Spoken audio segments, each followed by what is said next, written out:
Bon ok, je reconnais que c'est beau, d'habitude je m'en fous des voitures, de la vitesse, etc. Mais évidemment quand on a Gran Turismo 3 dans les mains sur PlayStation 2, on se dit que c'est pas mal. Marcus, vendeur de voitures de case à Montrouge. Pierre en case avec un Z. Je vais prendre des cours de jeux vidéo, mais tu vas prendre des cours d'orthographe mon petit Pierre. Bon encore que case ça peut se... Il balance la ville où j'habite en plus.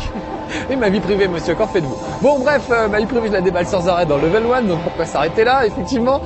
Donc aujourd'hui on joue à Gran Turismo 3, enfin sur PlayStation 2, depuis le temps qu'on l'attend ce jeu. C'est un des jeux qui va sûrement faire vendre des PlayStation 2. On attendait ça avec impatience comme Metal Gear Solid, comme bientôt Wipeout Fusion. Bref, c'est un grand jeu.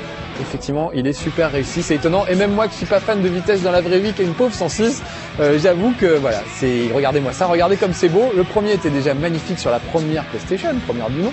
Sur PlayStation 2, c'est vraiment très impressionnant et les sensations de conduite sont démentes. Regardez ce que j'ai là, un petit volant qui peut s'acheter d'ailleurs livré avec le jeu, un peu cher d'ailleurs à mon goût, mais bon, c'est un volant avec retour de force qui vibre quand vous êtes dans les virages ou quand vous écrasez une vieille. Non, on peut pas écraser de vieille, heureusement, mais par contre quand on prend à travers champ, qu'on coupe un petit peu, on ressent les vibrations dans le volant.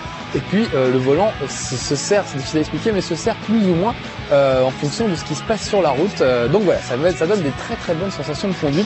Allez, au lieu du blabla, on va y aller directement. J'ai gardé la manette dans l'autre main, histoire de me déplacer plus facilement dans les menus. Parce que avec le volant, c'est un peu galère de choisir dans les menus. C'est possible, mais bon, il vaut mieux garder une manette. Et c'est fort bien fait, ma foi, puisque on peut à la fois avoir une manette et un volant. Ça ne gêne pas. Allez, je vous fais voir le mode Gran Turismo. On ira faire un truc d'arcade après, mais juste pour vous faire voir un peu comment ça marche, regardez tout ce qu'il y a, c'est vraiment étonnant, c'est un jeu extrêmement riche. Je vais aller d'abord chez le concessionnaire, on va commencer par le commencement, c'est-à-dire s'acheter une voiture neuve. Alors regardez le nombre de concessionnaires, c'est impressionnant. On va aller chez un Français, monsieur. Au début, nous avons 18 000 crédits à dépenser. On peut aller chez Citroën, chez Peugeot. Ah, est-ce qu'il y a ma 106 ?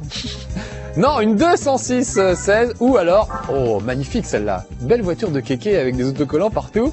Malheureusement, regardez, 350 000. J'ai pas les moyens moi. Voilà, vous n'avez pas assez d'argent. On m'humilie en plus en me le répétant sans arrêt. Non, je n'ai que 18 000. Il va falloir que je fasse des courses pour gagner de l'argent. Alors je vous le dis tout de suite au début, on ne peut s'acheter qu'une voiture japonaise. Il y a un peu toutes les marques. Moi, ma préférée, celle avec laquelle j'ai débuté, c'était une Mazda, je crois. Voilà celle-là, regardez, 17 000, j'ai 18 000. Elle a la classe, une MX5. C'est pas une voiture de kéké, ça, avec l'autoradio à fond, avec Phil Barnet. C'est vraiment une voiture de frimeur. Eh ben, c'est pas grave, on va l'acheter quand même. Elle est rouge comme ma 106. Bon, pas mal. Voulez-vous l'acheter? Oui. Il faut que je signe quelque part.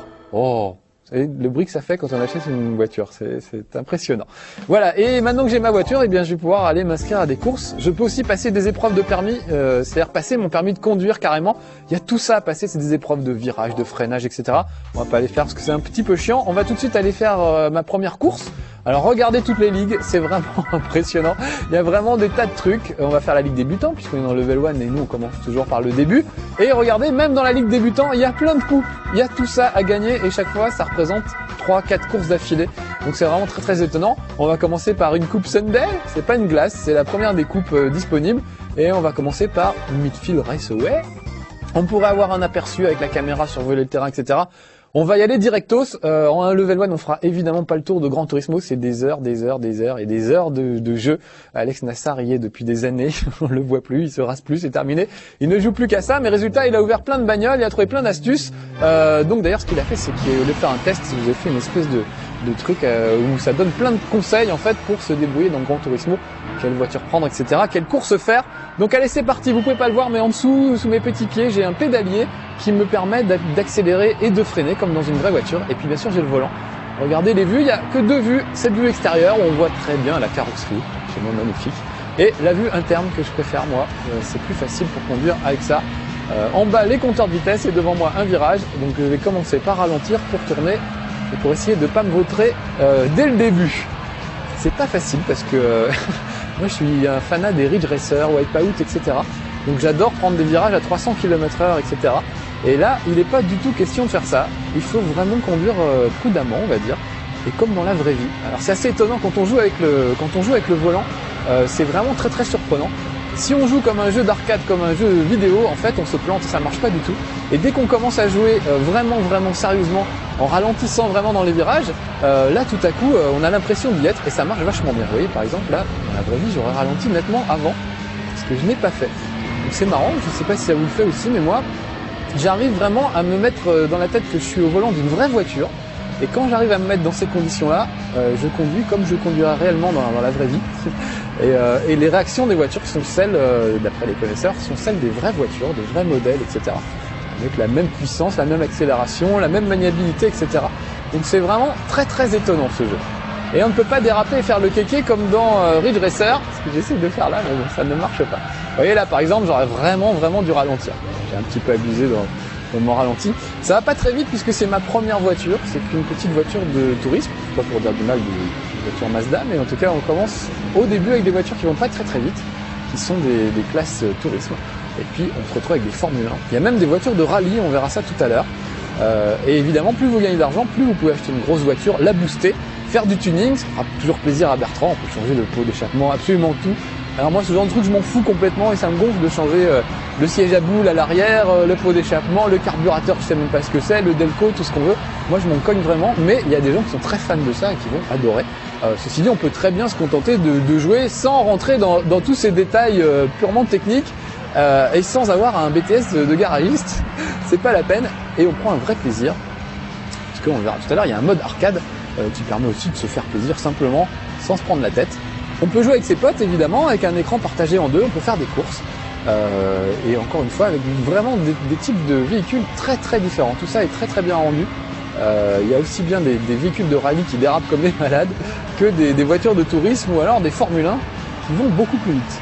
D'ailleurs, c'est assez intéressant de prendre le même circuit et de le faire un coup avec une Formule 1 et un coup avec une voiture de tourisme.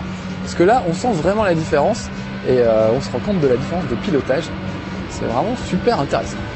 Donc bonne adresse Gran Turismo, est-ce que c'est la peine de vous le signaler? Depuis le temps qu'on l'attend ce jeu, c'est évident que voilà, c'était évident que ce serait un grand jeu.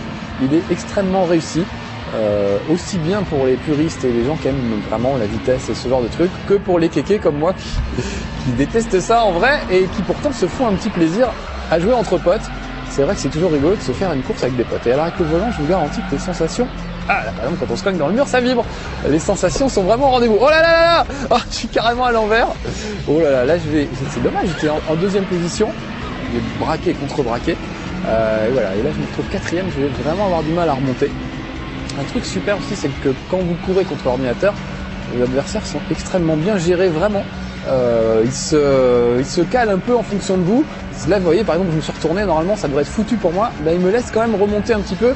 On sent qu'ils m'attendent un peu, c'est vraiment sympa et ça permet de ne pas être ridicule et d'être vraiment motivé, de s'accrocher vraiment pour chaque course et pas d'être complètement dégoûté parce qu'ils sont 10 fois plus forts que vous et qu'on n'arrive pas à s'en sortir. Voilà, je suis arrivé troisième, vous voyez, franchement c'était pas mérité.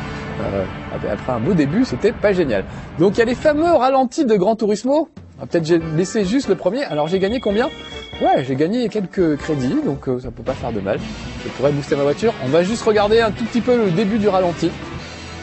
Souvenez-vous, dans Gran Turismo, les ralentis étaient magnifiques. On avait du mal à savoir si c'était un jeu ou si c'était la télé qu'on était en train de regarder. Et ben là, pareil. Sauf que je trouve que maintenant, les graphismes du jeu lui-même sont aussi réussis que les ralentis. Avec vraiment de très jolis effets de reflets, de poussière. On verra ça tout à l'heure aussi. Vraiment c'est magnifique. On me voit pas, regardez par exemple, on a l'impression qu'il y a personne qui conduit. Ils auraient pu mettre un petit gros comme moi au volant. Non, c'est des voitures fantômes qui conduisent toutes seules. Ils n'allaient pas aller jusqu'à faire un pilote. Ou alors s'il y en a un, je ne le vois pas. C'est Fantomas qui conduit. Alors je suis où moi? J'avais quoi comme voiture? Ça devait être la... Voilà, c'est moi ça, la voiture rouge. Est-ce qu'on attend que je fasse une bêtise pour voir? Elle est décapotable, je crois qu'on peut enlever la capote normalement. Bon allez, on part, on va passer le ralenti. Et voilà, je vais carrément passer à la suite des courses. On va faire peut-être une deuxième avec ma Mazda vite fait. Puis après, on ira voir le mode arcade. Est-ce qu'on a encore un peu de temps? Oui, ça devrait aller. Donc voilà, au fur et à mesure, on va essayer de Trial Mountain. Voilà. Donc on peut réessayer pour essayer de gagner à chaque fois plus d'argent dans chaque course et s'acheter des voitures neuves. Alors c'est vraiment génial. Il y a le kilométrage de chaque voiture. Vous pouvez la revendre d'occasion pour en acheter une nouvelle ensuite. Donc voilà, il y a des gars qui font des milliers de kilomètres virtuels dans Gran Turismo. C'est vraiment très très étonnant. Et ce que je trouve vraiment très bien, c'est que ça peut à la fois plaire à des gens comme moi qui ne s'intéressent pas forcément à fond à ce genre de trucs, aux simulations par exemple, et puis en même temps ça peut aussi vraiment plaire à quelqu'un qui est fanat de simulation, qui va vouloir régler sa voiture de manière très fine, etc. Donc vraiment un jeu tout public, on va dire. Et puis c'est beau, faut pas être tortillé. Ce circuit-là, j'ai même pas regardé lequel c'est, je connais pas, je crois. On va voir ce que ça donne et comment je m'en sors. Il y a des petites musiques qui accompagnent vos pérégrinations. On va écouter un petit peu, juste 2 minutes. Elles sont plutôt réussies, je trouve.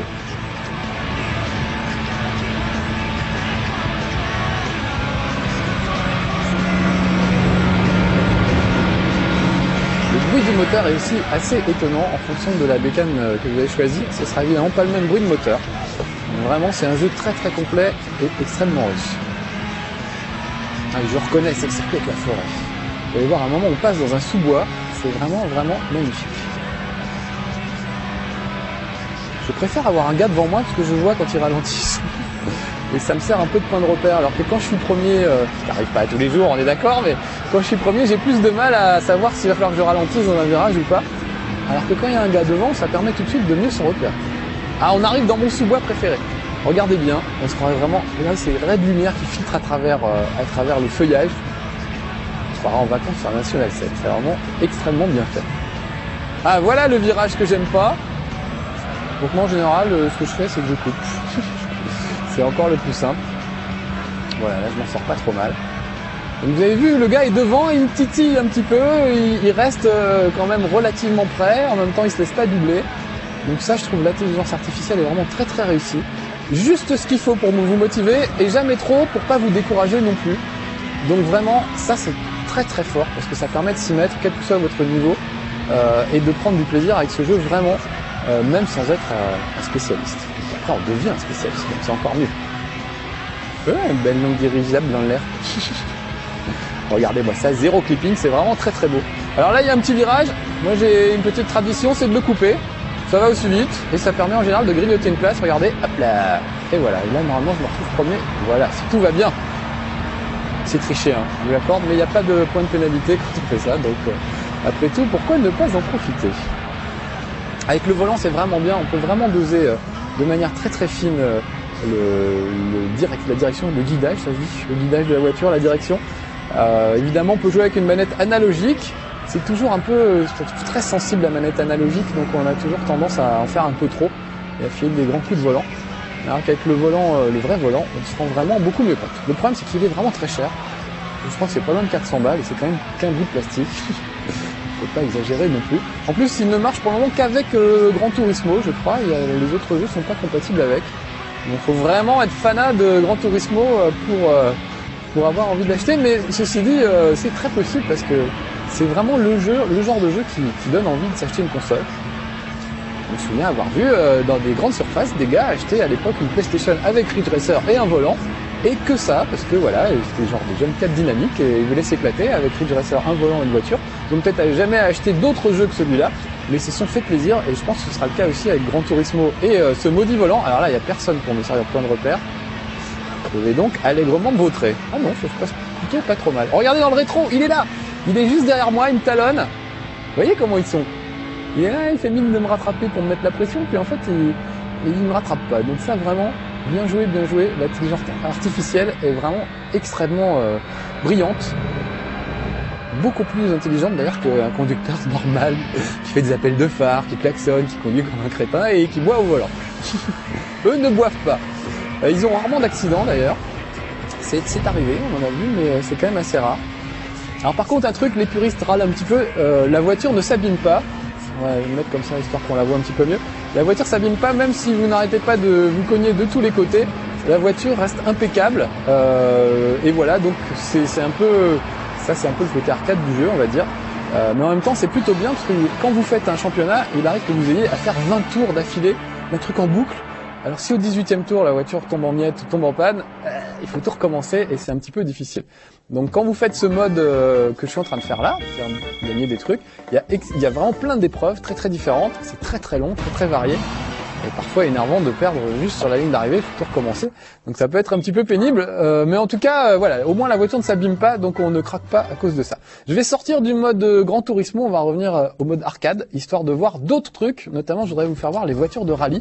Donc voilà, là je sors de ma carrière, que bon, très brillante, mais bon, non plus je voulais pas faire carrière moi dans la course de voiture, et on va passer en mode arcade, qui est accessible à tous. Évidemment, il y a plein de circuits, je l'ai même pas dit, mais il y a plein de circuits à ouvrir au fur et à mesure. Il y en a pas énormément au début, donc il y a déjà de quoi faire. Ensuite, voilà, on peut vraiment ouvrir plein de circuits, découvrir plein de trucs dans plein de pays différents. Monaco, il y a l'Italie, etc. Regardez-moi tout ça, déjà. Ça, c'est le truc d'entrée. Allez, tiens, les Alpes suisses. En plus, on a rigolé. Et là, je n'ai pas tellement le choix du véhicule, ça va forcément être un truc de rallye. Moi, je vais pas aller... Je sais pas, j'ai pris celle à 350 000, je crois bien. Soyons fous! On va claquer tout notre pognon en voiture de course. Allons-y. Allez, c'est parti. Alors regardez bien, là c'est étonnant, c'est plus du tout la même maniabilité. Ça va déraper de partout et j'ai vraiment intérêt à me servir du frein si je veux arriver à quelque chose. Alors ce que je vais faire, je vais peut-être rester dans cette vue-là. Pour les voitures de rallye, c'est peut-être un petit peu plus pratique. Donc il y a plusieurs écoles, il y a les gars qui adorent jouer avec le volant, les gars qui adorent jouer avec la manette, chacun pour soi. En tout cas, il y en a vraiment pour tous les goûts. Regardez le genre de dérapage, voilà, là je contre-braque à maximum. C'est assez impressionnant, vraiment. Oh, et tout le monde me photographie, ça c'est incroyable. Regardez, c'est Marcus dans une voiture avec des marques écrites dessus qu'on n'a pas le droit de les citer. C'est dingue. Ouais, il y a pas mal de pubs aussi dans le jeu et dans le circuit. Regardez ça. Je sais pas si vous voyez à quel point je braque, je contre-braque pour arriver à m'en sortir. Voilà, là je le fais un peu exprès pour vous faire voir. C'est vraiment très étonnant et c'est un style de conduite très original. Alors voilà, regardez, là il y a un gars devant moi, je vais le laisser passer. Est-ce que prêt? Regardez la fumée, voilà, la poussière que ça envoie. C'est génial quand on joue à deux parce qu'on peut carrément essayer d'aveugler l'autre histoire de le faire perdre. Donc ça, à ce niveau-là, c'est vraiment très réussi. Bon, si vous avez compris, c'est vraiment extrêmement riche. On peut pas, c'est pas en 20 minutes qu'on fera le tour de Gran Turismo 3. Il vous faudra vraiment plusieurs semaines, si c'est pas plusieurs mois pour y arriver. Donc j'espère que je vous aurai donné envie en tout cas. Moi qui suis pas fan de ce genre de truc, et ben pour une fois j'ai accroché et j'ai trouvé ça super. Donc voilà, bonne adresse Gran Turismo comme d'habitude. Allez, soyez sages, à bientôt pour un prochain Level 1. Oh, ça va mal finir cette histoire. Ciao.